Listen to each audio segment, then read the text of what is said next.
Okay, tonight is Genesis chapter 41. And it came to pass at the end of 2 full years that Pharaoh dreamed, and behold, he stood by the river.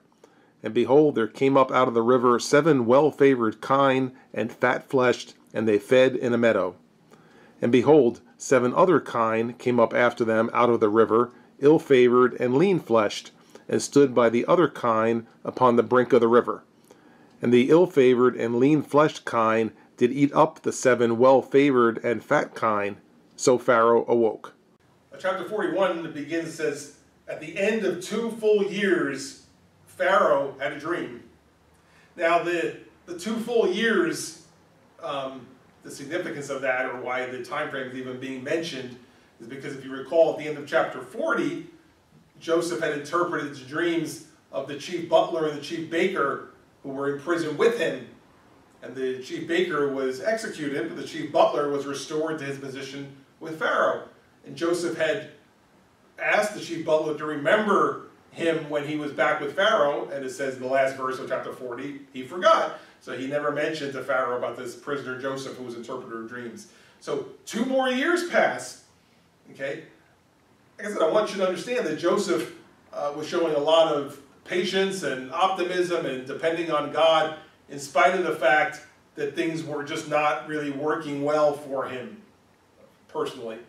He was in prison for a crime he didn't commit, and he was being a model prisoner, and here he had this opportunity to help in this case, the chief butler, and doing everything that he was supposed to do and being used by God. So, you would figure that he would be looking for God to, let's say, reward him and get him out of prison. He sat there for another 2 years. So another 2 years of his life ticked by, and then he's still waiting for something to happen. Right? Now finally something's going to happen. It says Pharaoh had a dream. And here's the dream. In the dream he stood by the river, and out of the river it says 7 well-favoured kine and fat-fleshed fed in a meadow. Now kine are the cows, all right? So we'll just call them the 7 fat cows, all right? Were out there eating in the meadow, all right? And then in verse 3 it says 7 other cows came out of the river, and these were thin and sickly looking, right? And they came and stood by the other cows on the brink of the river. In verse 4 it says that these skinny and sickly looking cows ate up the 7 healthy looking cows, and that was the end of Pharaoh's dream. And he slept and dreamed the second time, and behold, 7 ears of corn came up upon one stalk, rank and good. And behold, 7 thin ears, and blasted with the east wind, sprung up after them. And the 7 thin ears devoured the 7 rank and full ears, and Pharaoh awoke, and behold, it was a dream. So after Pharaoh had the first dream, now it says he went back to sleep. It says he slept and dreamed a second dream, same night. It says that in this dream, it says there were 7 ears of corn on one stalk, nice, good, healthy ears, and 7 thin ears on the other one. All right, so again, sickly, not healthy looking ears of corn. It says they were blasted with the east wind, right, which the east wind, by the way, would have come like from the desert area, so you figure like a dry wind that would dry out the corn and make it very unappetizing and just thin and sickly looking. Right? And then in some weird form in this dream, the 7 thin ears of corn somehow eat up the 7 healthy ears of corn. Again, how one ear of corn can eat another, whatever. Again, this is what he saw in the dream. It says, and Pharaoh awoke, and behold, it was a dream. And it came to pass in the morning that his spirit was troubled, and he sent and called for all the magicians of Egypt and all the wise men thereof. And Pharaoh told them his dream, but there was none that could interpret them unto Pharaoh. Then spake the chief butler unto Pharaoh, saying, I do remember my faults this day. Pharaoh was wroth with his servants, and put me in ward in the captain of the guard's house, both me and the chief baker. And we dreamed a dream in one night, I and he. We dreamed each man according to the interpretation of his dream. And there was there with us a young man, a Hebrew, servant to the captain of the guard, and we told him, and he interpreted to us our dreams. To each man according to his dream he did interpret. And it came to pass, as he interpreted to us, so it was. Me he restored unto mine office, and him he hanged. So Pharaoh's had 2 dreams during the night. And it says it came to pass in the morning, his spirit was troubled, It's like, what kind of weird dreams were they, right? Skinny cows eating fat cows, skinny ears of corn eating other ears of corn. What in the world kind of dream is this? And especially if there were two of them. So it says he would want to know what they meant. So he had certain people at his disposal who he could call upon at these kind of times. So he says he called for the magicians of Egypt. He says he called for all the magicians of Egypt and all the wise men. So I figure some combination of all these guys should be able to figure out what these dreams meant. And maybe he had called upon them other times for similar purposes. So this was who he would turn to at this particular time. It says, but it says none of them was able to interpret the dreams.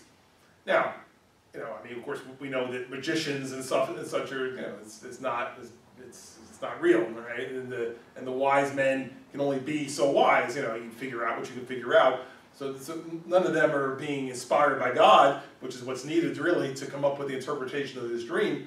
But it can also be the case. Obviously, God had a plan, and so it's even possible that maybe one of them could have been able to figure something out, but God made him come up blank. Right? Whatever the reason or the cause, the end result in verse 8 was that they came up empty. He called everybody who he knew, who he thought could interpret the dream. No one could interpret the dream. Right? So, witnessing this exchange is our friend from the previous chapter, the chief butler, who had been in prison with Joseph, and Joseph interpreted his dream that he would get out. So he's probably like, wait a minute. I know somebody who could help you here. He says, I do remember my faults this day, right? And so I'm thinking that would mean, that he's basically feeling bad that he remembers, and it's been like 2 years now. Oh, that's right, there was a guy in prison. He really helped me, interpreted my dream, and I promised I would mention him, and I totally forgot, right? And so verse 10 says, yeah, you remember a couple of years ago, you were mad with me, and you put me in prison and so forth, me and the chief baker. Well, we both dreamed a dream in the same night. In verse 11, and we brought this to this young man, this Hebrew. He was a servant and a captain of the guard, and he interpreted our dreams. Right? He gave us each an interpretation. So he's able to interpret dreams. And the primary reason why I would recommend him is in 13. That it came to pass, as he interpreted to us, so it was. Me he restored to my office, and him he hanged. So it wasn't just talk. At times people may try to tell you, oh, this means this and this means this, all right? And it's just talk. I mean, it sounds good. It sounds like the person knows what they're talking about. So everybody nods their head, okay, yeah, that's what it means. But maybe there's no way of validating that what the person said is really true. Well, here it came about. He said in 3 days it's going to happen. See, I like that. It was just 3 days. It was a short period. This way they were able to find out very quickly that he knew what he was talking about, that God really had inspired him with the interpretation back then. So he says, you know what? He says he interpreted these dreams, and both interpretations were exactly correct. So if you want somebody to work on interpreting your dreams, he's your man. Then Pharaoh sent and called Joseph, and they brought him hastily out of the dungeon, and he shaved himself, and changed his raiment, and came in unto Pharaoh. And Pharaoh said unto Joseph, I have dreamed a dream, and there is none that can interpret it, and I have heard say of thee, that thou canst understand a dream to interpret it. And Joseph answered Pharaoh, saying, It is not in me. God shall give Pharaoh an answer of peace. So of course Pharaoh said, get me that guy here. Right? I want to tell him my dreams and see if he can interpret them. Right? And so it says he sent and called Joseph. They brought him out of the dungeon. They brought him hastily out of the dungeon. I'm sure he said, get him here like now. Right? So it says but yet he took time to shave himself, change out of his prison clothes and so forth. The shaving himself. Now, I mean, it's a minor detail, but they put it in here, right? They took time to shave himself. Now, there's a couple of reasons why I've read why that would be, a possibility. I mean, one, the obvious would just be, all right, he's sitting in prison. He's probably not necessarily grooming all that well day after day, so he could have just a bunch of growth that's been accumulating for some time in prison. And so let's make a nice appearance here. We're going into the court of Pharaoh before his throne. Right? We want to make a nice appearance, and that's certainly logical. Right? But another point that was made is that Hebrews or Israelite men tended to have beards. right? They tended to have beards, whereas Egyptians tended to be clean shaven. So if he's going to walk into now this Egyptian throne room, all the men are clean shaven, right? Well, you kind of want to not stick out, too much to say I'm different than everybody else in this way. So again, it was just a better way to make an appearance in this particular arena, appearing clean shaven as everybody else was going to be taken seriously and be able to say what needed to be said, right? Well, regardless, so he's prepared himself. Right now, 15 says, Pharaoh says, listen, okay, I dreamed this dream. Nobody can interpret it. I'm told you can do it. Right? That's why you're here. That's the only reason I brought you out of prison, because I've been told that you can interpret dreams, and I have dreams that need to be interpreted. Now, you might think, all right, if this was like an interview for a job, that Joseph or the person being interviewed would right away want to say, I can do it, I can do it. That's what you would normally say in an interview, but that's not what he says in 16. It says, Joseph answered the Pharaoh saying, it's not in me. Wait, what do you mean it's not in you? I can't do it, but God will give you an answer of peace. All right, so however it was worded, right, he's saying that it's not me, it's God that's going to do it, but God will speak through me to give you the interpretation. So you get a lot of confidence, a lot of faith and trust in God, but yet giving God the credit, giving God the honor for what's going to happen. Not saying, oh yes, oh yeah, absolutely, I'm a great interpreter of dreams, tell me, come on, give me that dream, I'll give you interpretation. No, it's not me, it's God, but I'm a servant of God, so tell me your dream, and God will provide the interpretation through me. And Pharaoh said unto Joseph, in my dream, behold, I stood upon the bank of the river, and behold, there came up out of the river 7 kine, fat-fleshed and well-favoured, and they fed in a meadow. And behold, 7 other kine came up after them, poor and very ill-favoured and lean-fleshed, such as I never saw in all the land of Egypt for badness. And the lean and the ill-favoured kine did eat up the first 7 fat kine, and when they had eaten them up, it could not be known that they had eaten them, but they were still ill-favoured as at the beginning. So I awoke. Okay, so in these verses, the Pharaoh repeats the first dream to Joseph. And the details are pretty much the same as was reported earlier. 7 fat cows, 7 thin cows. The thin cows eat the fat cows. The only extra point I would make is, let's say I went and compared them, right, to see if it was really just a carbon copy. And in verse 21, there's one little detail added that wasn't in the original description of the dream. Right? It says in 21, it says, when they, the thin cows, had eaten them up, they eat up the fat cows, it could not be known that they had eaten them, but they were still ill-favored as at the beginning, right? So in other words, after these, you would think if these thin cows eat these fat cows, that they'd be pretty fat-looking, right? Imagine eating a whole cow, and they were thin and sickly and skin and bones to start with. You'd think they would be enormous at that point. But yet it says when they were done eating them in the dream, you couldn't even tell that they had eaten them. Right, as I said, they looked just the same as they did at the beginning, so you couldn't even tell that they had eaten them. And that's an important point for what's going to happen later with the interpretation. It's basically going to be that by the time the thin cow part comes up, that the fat cow part is going to be like forgotten, gone. You won't even be able to tell that it was there. And that's what it's saying here, is that when the thin cows and the fat cows, they look the same as they did before, still thin and sickly. And I saw in my dream, and behold, 7 ears came up in one stalk, full and good. And behold, 7 ears, withered, thin, and blasted with the east wind, sprung up after them. And the thin ears devoured the 7 good ears, and I told this unto the magicians, but there was none that could declare it to me.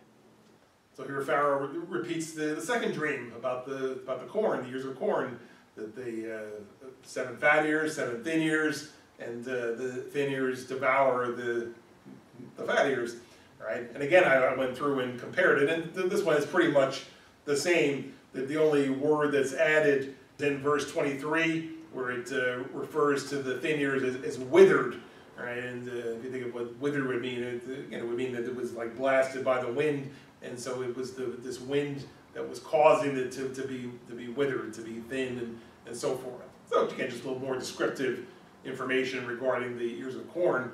But again, when you look at the interpretation that's going to come then you can see how, the 7 ears in this case, those 7 thin cows, the other one, how they corresponds to what Joseph is going to put in the interpretation of the dream.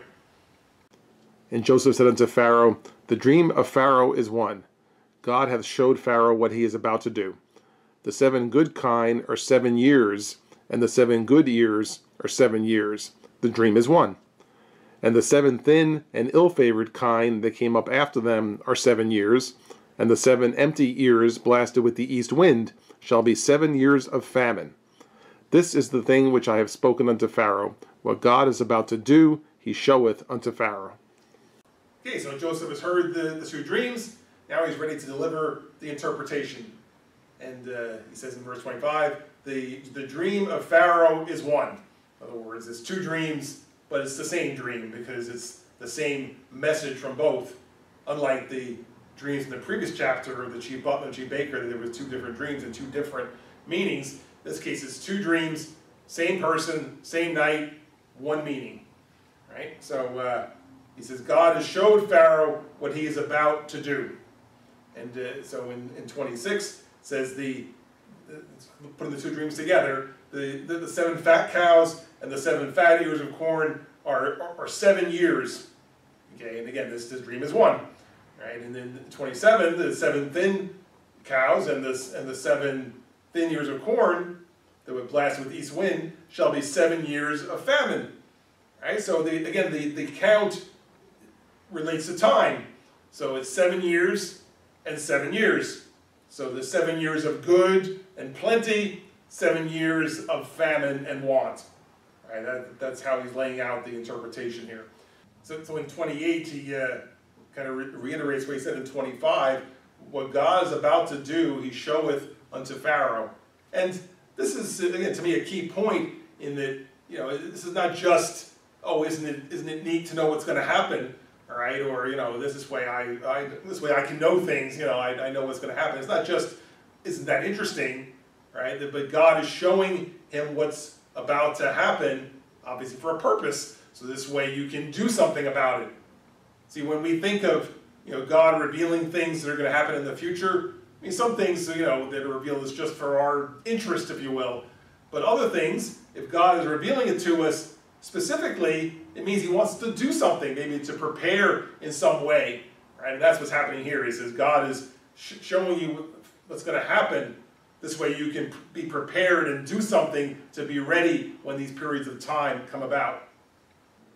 Behold, there come 7 years of great plenty throughout all the land of Egypt, and there shall arise after them 7 years of famine, and all the plenty shall be forgotten in the land of Egypt, and the famine shall consume the land. And the plenty shall not be known in the land by reason of that famine following, for it shall be very grievous. And for that the dream was doubled unto Pharaoh twice. It is because the thing is established by God, and God will shortly bring it to pass. Okay, so here he's laying it out exactly, right? Make no mistake. 29, there's going to be 7 years of great plenty throughout all the land of Egypt, corresponding to the 7 fat cows, 7 fat ears of corn. And there shall arise after them 7 years of famine. And all the plenty shall be forgotten in the land of Egypt, and the famine shall consume the land. See, now, again, here you can see some of the details of the dream being used in the detail of what's going to happen. Right? If you remember the second description of the fat cows and the thin cows, when the thin cows consumed the fat cows, they were like gone and forgotten. There was no evidence that they were even there. The thin cows were still thin. Right? And that's why it says here in 30, it says, all the plenty shall be forgotten when the 7 years of famine come. See, also it mentions here the land of Egypt. So that's why Pharaoh needs to know this. This is your land. Egypt is a thriving place here. So really, we're not going to have any food. 7 years, we're going to have a famine. Yes, in the land of Egypt, the famine is going to be so bad that the 7 years of plenty will be consumed and even forgotten when you reach that point in time. And so in 32, Joseph's trying to emphasize, this is critical. This is important. This is going to be really bad. He says, so that's why the dream was doubled to you. That's why you got it twice. If you had only had the one dream, maybe you would have even just passed it off as it's just a dream. But having two dreams the same night is what got you thinking. So that's why God gave it to you twice, to enforce to you that this is important and needs to be acted upon. It says that the thing is established by God, and God will shortly bring it to pass. Right? So he wants the Pharaoh to understand that God gave him this dream, or these dreams, and that God orchestrated it, that he would get the interpretation so that he could act upon it.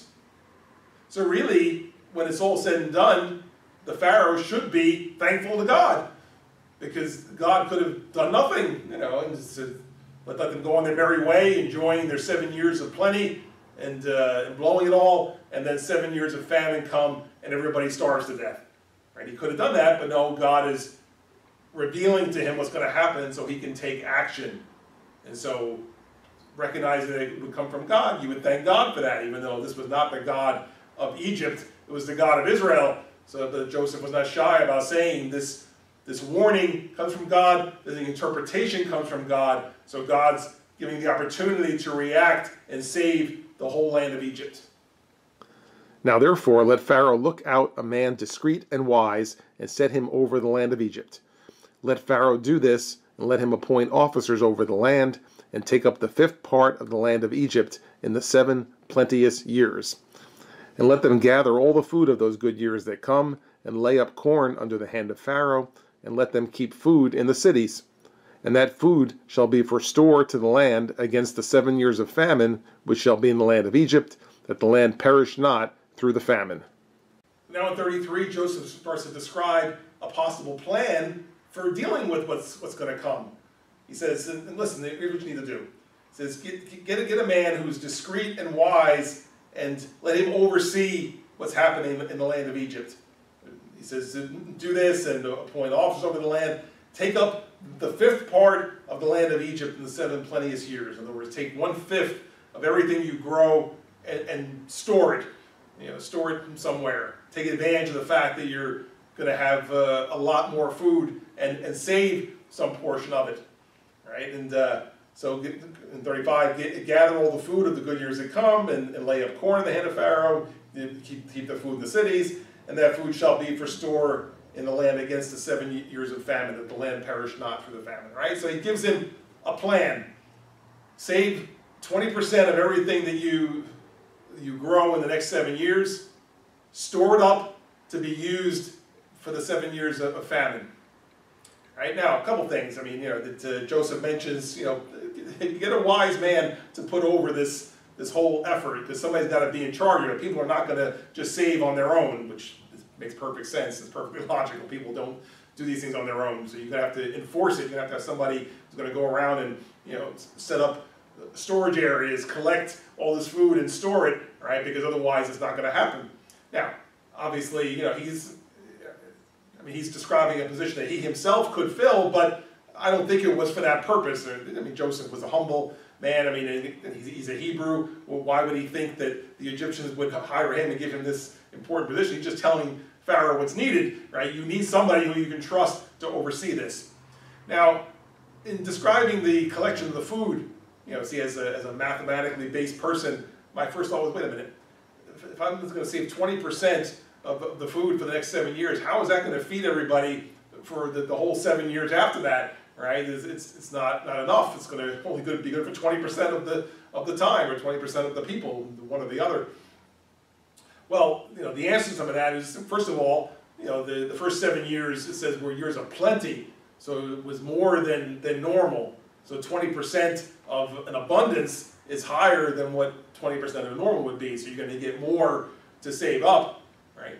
Secondly, you would assume that during the years of famine that people would understand, well, we can't eat as much, so we're going to be, we're going to use it more wisely, so therefore we can stretch it further, right? So that's another thing. And then also, in the second 7 years, it says in verse 36, it says, the food shall be for store in the land against the 7 years of famine. So in other words, it's possible they were going to be able to grow some, but just really not very much, not enough to live on. So the combination of those three, that is 20% of a higher number, they would have at least a little bit, to contribute during the 7 years, that they would know to eat less, that yeah, it'll work. The 20% will last for the whole 7 years of famine. Right? And this way the land will not perish during that time. And the thing was good in the eyes of Pharaoh, and in the eyes of all his servants. And Pharaoh said unto his servants, Can we find such a one as this, a man in whom the Spirit of God is? And Pharaoh said unto Joseph, Forasmuch as God hath showed thee all this, there is none so discreet and wise as thou art. Thou shalt be over my house, and according unto thy word shall all my people be ruled. Only in the throne will I be greater than thou. So Joseph laid out the plan, and Pharaoh hears it and said, It's good, it's good. He says the thing was good in the eyes of Pharaoh and the eyes of all his servants. We agree. That sounds like the best way to proceed, right? And so Pharaoh turns to his servants and said, yeah, now we need a man to do what Joseph has described. And who better qualified than him? In 38 it says, Can we find such a one as this, a man in whom the Spirit of God is? Right? I mean, so again, recognizing that the Egyptians did not believe in the God of Israel, but yet here Joseph was so inspired in interpreting the dreams, and now even laying out a specific plan to save Egypt. It's like, whoa, this guy is like so filled with the Spirit of God. We definitely want him to be in charge of this. Right? And furthermore, in 39 it says, for as much as God has showed you all this, right? So that to me, there's nobody as discreet and wise as you are, and I'm going to put you over the whole thing.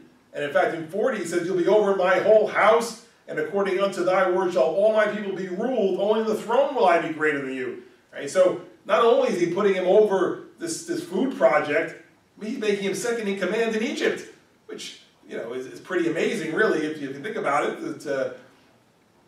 To hear, that morning, I'd like to point this out. That morning, Joseph got up as a prisoner, and by the end of the day, he's now second in command in Egypt. It says, Pharaoh says, Only in the throne will I be above you. So everybody else they're going to do what you say. All right, you're in charge. So you go tell people, you got to contribute 20% of your food. That they better do it. All right, and you grow this, build this, whatever you say, they're going to do. All right, we're going to put you over the whole thing, the whole project, and really over all of Egypt to manage it through these next 7 years of plenty and be prepared for the 7 years of famine. And Pharaoh said unto Joseph, See, I have set thee over all the land of Egypt. And Pharaoh took off his ring from his hand, and put it upon Joseph's hand, and arrayed him in vestures of fine linen, and put a gold chain about his neck. And he made him to ride in the second chariot which he had, and they cried before him, Bow the knee, and he made him ruler over all the land of Egypt. So now, Pharaoh is making it official here. He says he took off his ring from his hand, which I would assume would be like the equivalent of a signet ring, where it means that Joseph can, I'll say, sign things, with Pharaoh's ring, his seal. So what he speaks, Pharaoh is standing behind it. So if Joseph says it, it's so. So he really is. He's second in command in all of Egypt.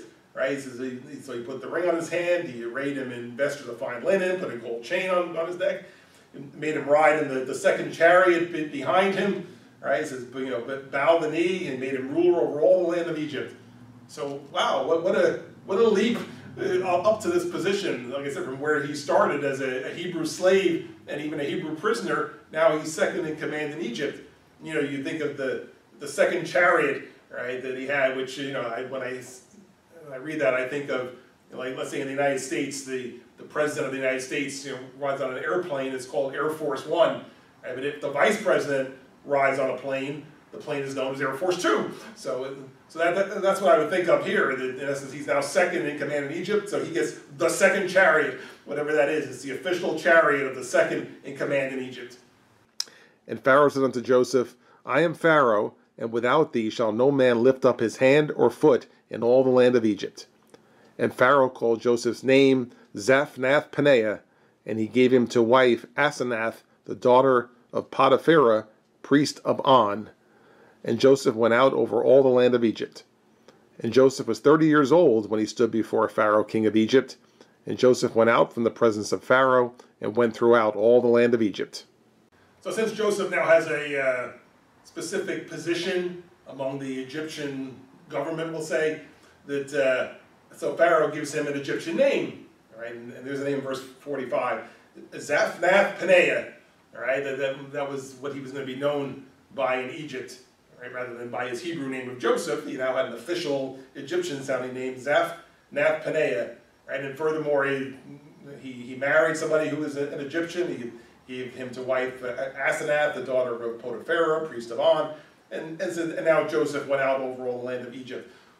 When it says he went out over the land of Egypt, I would assume that would mean to get started on his job. I mean, his job was to prepare for the 7 years of famine. So I would assume he would have been going out and, checking out the lay of the land.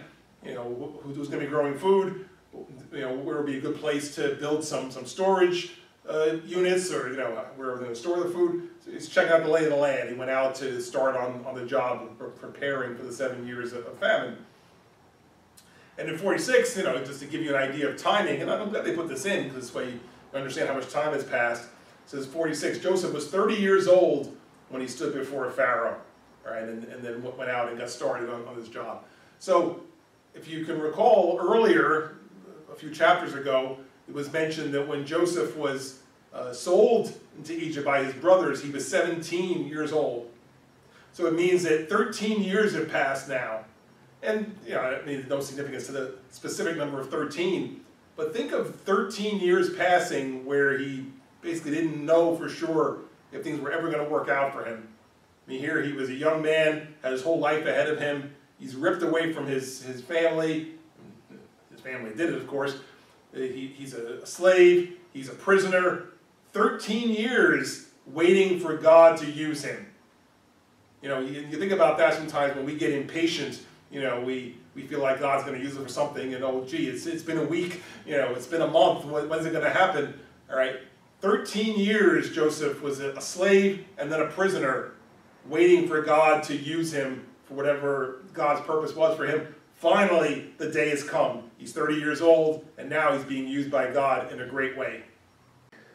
And in the 7 plenteous years, the earth brought forth by handfuls, and he gathered up all the food of the 7 years, which were in the land of Egypt, and laid up the food in the cities, the food of the field, which was round about every city, laid he up in the same. And Joseph gathered corn as the sand of the sea, very much, until he left numbering, for it was without number. Okay, so the 7 years of plenty begin. It says that the earth brought forth by handfuls. All right, in other words, it was more than what they could handle, obviously. Right? There was lots and lots of food. It was 7 years of plenty. So it says Joseph gathered up all the food in the 7 years, which were in the land of Egypt, laid up the food in the cities, the food in the field, around every city, gathered corn, all right, whatever. It says, until he, in verse 49, it says, very much until he left numbering, for it's without number. It was too much to even keep count of. I think maybe at the beginning they were saying, okay, let's keep track, all right, there's 10, there's 100, whatever. It was so much, just put it all in, all right, put it all in there. Because it was such years of plenty, that there was so much food being grown and delivered and so forth, that they just stored it all, with 20% of it all. They stored it all. This way they would be prepared when this period ended and they entered the 7 years of famine.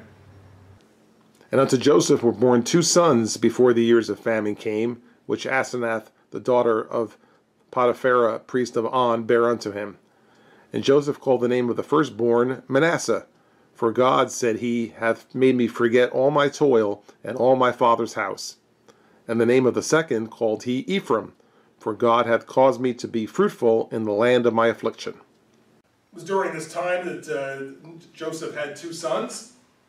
Okay, and it happened during the 7 years of plenty. So again, if you want to figure out time later on, it says that 2 sons before the years of famine came from this woman Asenath was the mother of them. It says, and they were named, Manasseh was the older and Ephraim was the younger. And they had meanings to them, right? In verse 51 it says, the first one named Manasseh, for God has made me forget all my toil and all my father's house. So yeah, the name Manasseh means to forget. So Joseph is saying that God is going to help him to forget, all that he's suffered, right? And, being sold again by his brothers and such. It says to forget all my toil, all my trouble, all the years of, slavery and being a prisoner and so forth. The betrayal from my own family, right? That, now I have my own son Manasseh, so the joy of that is helping me to forget all the hardship that I've endured to this time.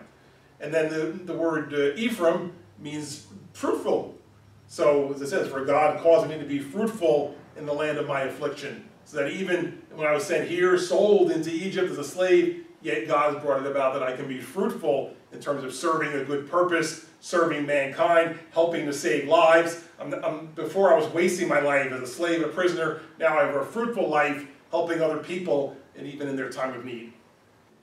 And the 7 years of plenteousness that was in the land of Egypt were ended, and the 7 years of dearth began to come, according as Joseph had said, and the dearth was in all lands, but in all the land of Egypt there was bread.